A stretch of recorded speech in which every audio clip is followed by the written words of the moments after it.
Lundi soir, le législatif nyonnais était appelé à se prononcer sur le budget 2019. L'acceptation du budget, une étape cruciale pour toute municipalité. Je pense que dans chaque commune, effectivement, le vote du budget est un moment très important pour l'administration communale.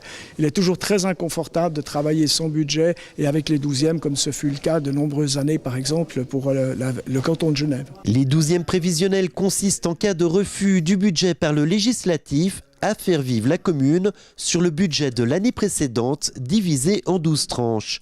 Mais après avoir accepté la hausse d'impôts il y a un mois, le budget nyonnais a logiquement suivi la même voie.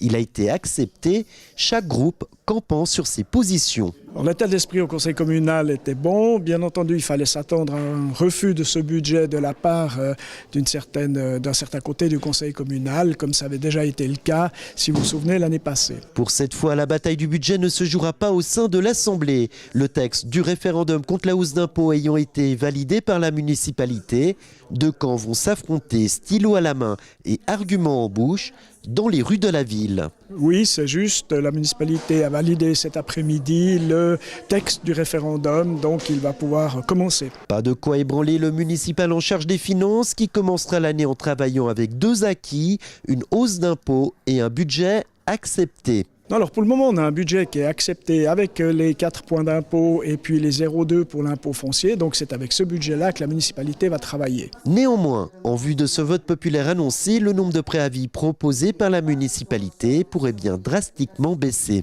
Au niveau des préavis d'investissement, ce n'est pas impossible effectivement que la municipalité, comme l'a dit le syndic, ralentisse le dépôt de ses préavis au conseil communal. Le référendum étant souvent considéré comme une machine à dire non, en cas de refus de cette hausse d'impôt par les Nyonnais, la municipalité devra vivre avec un déficit de fonctionnement de 14 millions de francs.